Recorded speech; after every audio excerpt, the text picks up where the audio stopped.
Pemirsa, terima kasih Anda masih setia bersama kami dalam acara Subur Solusi Umat bulan Ramadan. Acara ini terselenggara atas kerjasama antara TVRI dengan LP3I. Dan pemirsa, bagi Anda yang ingin berinteraksi, silakan hubungi di 5743476 atau 021-574-3478. Tema yang kami angkat pada kesempatan sekarang ini adalah puasa dan problematika dakwah. Baik, kami lanjutkan. Oh, nampaknya ada yang menelpon kita. Silahkan, Assalamualaikum. Waalaikumsalam. Ya, dengan siapa di mana? Pak Yori di Tebet. Pak Yori di Tebet. Ya, silahkan Pak Yori. Ya, untuk Pak Helmi, saya mau tanya ini Pak. Untuk Pak Helmi, ya. Ini jadi kalau pemahaman untuk masyarakat itu walaupun nggak secara utuh, pemahaman terhadap akidah atau keyakinan Islam tuh udah cenderung banyak dan juga itu ditolerir oleh negara gitu ya. Pemahaman untuk akidah itu. Nah, untuk akidah Islam. Sedangkan bicara agama itu kan bukan cuma akidah atau keimanan saja gitu. Bicara agama bukan hanya akidah dan keimanan. Tetapi itu juga berkaitan dengan hukum dan moral atau akhlak ya. Hukum ini dalam artian laws and regulation atau rulings gitu ya. Nah, ini yang saya mau tanyakan, bagaimana mungkin negara kita dikatakan merdeka kalau hanya patokannya orang Belandanya sudah angkat kaki dari kita. Tetapi itu patokannya adalah hukum Belanda itu harusnya diganti dengan hukum Allah, hukum Islam. Bagi umat Islam saja. Jangan memaksakan hukum Islam terhadap bukan non-Islam. Dan yang non-Islam atau sekuler, jangan menghalang-halangi hukum Islam itu untuk dipraktekkan oleh umat Islam sendiri gitu. Baik, jangan diikut-campurin. Terima kasih. Iya, sayangnya audio di studio tidak keluar. Saya harus mengulangi apa yang disampaikan oleh Pak Yori. Jadi bagaimana mungkin dikatakan negara kita ini sudah merdeka kalau alasannya hanya karena Belanda sudah tidak lagi di sini. Jadi diharapkannya adalah bahwa umat Islam atau para pemimpin di sini agar jangan sampai menghalangi ditegakkannya hukum Islam di negara kita ini. Begitu. Ya, terima kasih Pak Yori. Setelah Pak Yori silakan. Assalamualaikum. Waalaikumsalam. Dengan siapa di mana? Haji Sultan Pak Denpasar. Haji Sultan. Haji Sultan Denpasar. Silakan Pak Haji Sultan. Oke. Mau bicara sama Habib, mau nanya sama Habib. Ya, silakan. Ya, Habib dengar di studio. Begini, Bib. Marhaba. Saya dari Denpasar mau nanya. Betul katanya Pak Ustadz tadi yang di sebelah Habib itu. Asalkan ikhlas. Iya. Kan begitu, Bib, nggih? Iya. Tapi sekarang itu kayaknya banyak yang nggak ikhlas, Bib. Di zaman Rasulullah itu nggak begitu. Diundang sekarang ini masih ngelihat tanggal aja, ngelihat kalender. Ikhlasnya nggak ada. Begitu, Bib, pertanyaan saya. Ya, baik. Ikhlasnya nggak ada. Iya. Terima kasih, Bib. Assalamualaikum. Iya, di antara tanda nggak ikhlas adalah pasang tarif ya di antaranya. Baik, silahkan. Assalamualaikum. Assalamualaikum warahmatullahi. Dengan siapa di mana? Saya Bima, Pak. Pak Bima di mana? Di Kebonjeruk. Silakan Pak Bima. Ya, urun rembuk aja ya buat Ustadz Habib semuanya. Iya. Dan hidayah dari Allah semua, insya Allah. Insyaallah. Kalau menurut saya begini, banyak orang yang menurut saya adalah sudah terjebak dari masalah cara menjadi tujuan. Orang sekarang puasa ataupun sholat, dia adalah tujuan, bukan cara. Dan seluruh rukun yang ada, itu adalah cara untuk mendekatkan diri kepada Allah. Tapi sekarang sudah menjadi tujuan. Kalau sudah sholat, selesai. Kalau sudah puasa, selesai. Karena kelas 4 SD ditanya, puasa dosa tidak kalau tidak puasa? Dosa bilangnya. Tapi apa makna dari puasa? Substansi dari puasa, dari sholat. Ini yang belum digali. Makanya dikatakan bahwa dakwah ini udah berakhir atau gagal. Itu tergantung daripada pemaknaan sholat ataupun puasa. Kalau menurut saya begitu, entah bagaimana para ustadz dan para habib di studio. Terima kasih. Assalamualaikum. Terima kasih Pak Bima di Kebonjeruk. Waalaikumsalam warahmatullahi wabarakatuh. Dari 3 penanya, langsung saja. Ustadz Helmi, silakan. Baik. Yang pertama Pak Yoris ya. Bagaimana mungkin kemerdekaan hanya ditafsirkan sebagai telah perginya Jepang dan Belanda itu dari tanah air. Sementara ketika anak bangsa ini tumbuh besar, dakwah dilarang, beragama dilarang, dan sebagainya.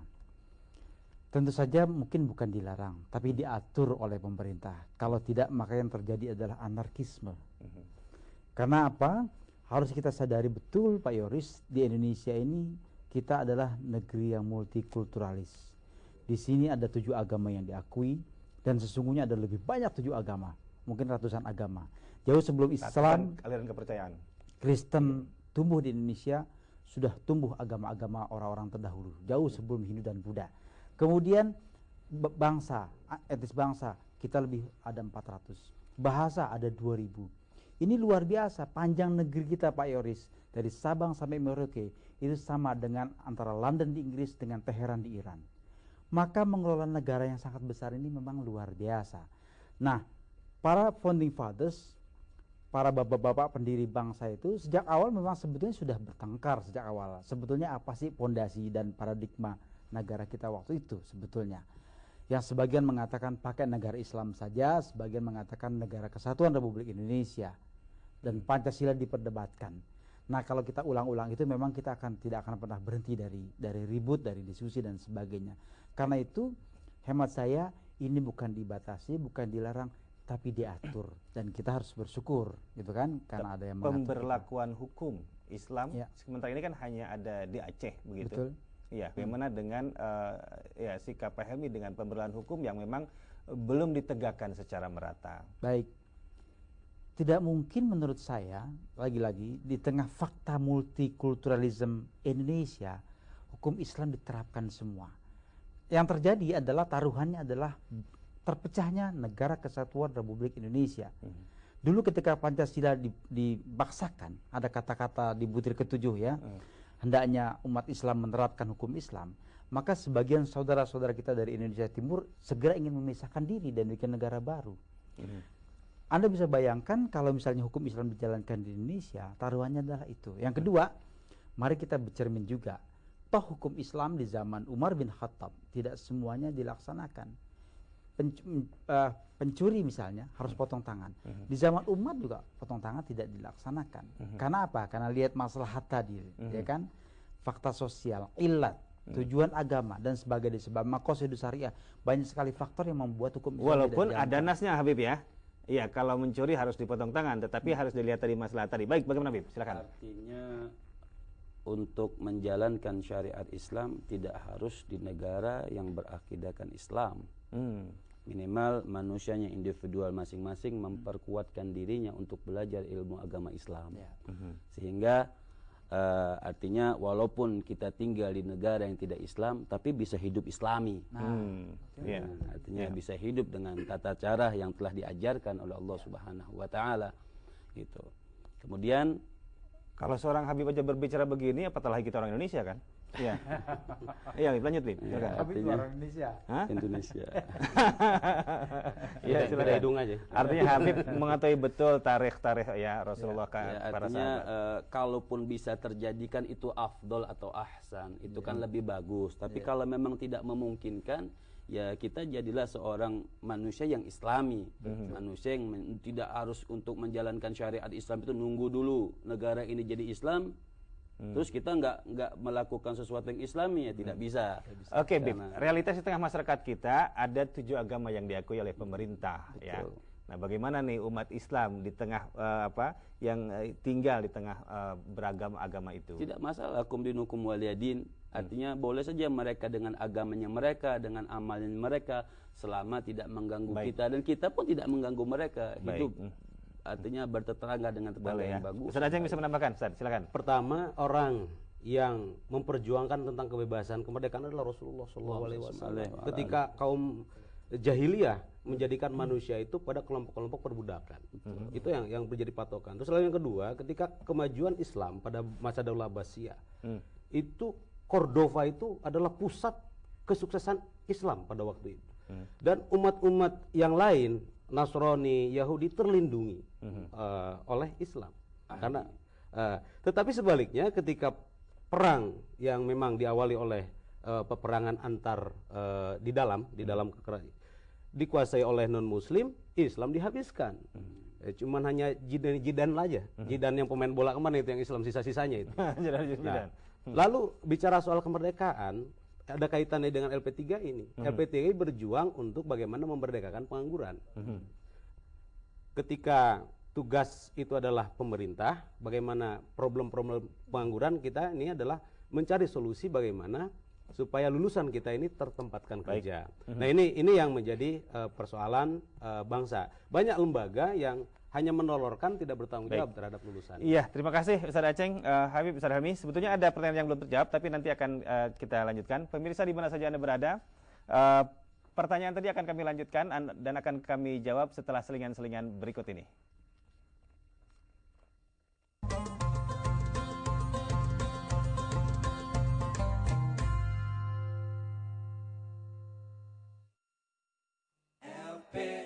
Saya terkesan dengan LP3I karena menerapkan link and match sehingga para siswanya mendapat kompetensi yang sesuai dengan kebutuhan dunia kerja. Lembaga pendidikan itu baik jika peduli pada kesempatan kerja bagi para alumninya seperti apa yang dilakukan oleh LP3I.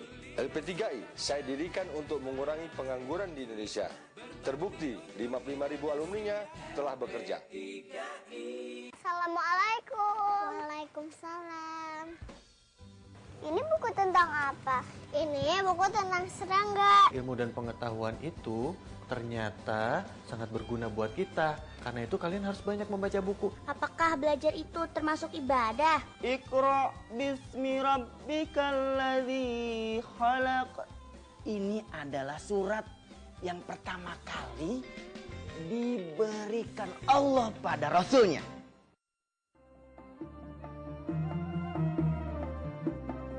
Assalamualaikum warahmatullahi wabarakatuh.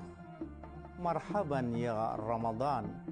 Mari kita sambut bulan berkah ini dengan sukacita. Dan ikutilah satu acara yang amat menarik hanya di TVRI, yaitu Sentuhan Sanubari Ramadan yang ditayangkan setiap hari. Mudah-mudahan akan menjadi keberkahan bagi kita dalam menjalankan ibadah puasa. Wassalamualaikum warahmatullahi wabarakatuh.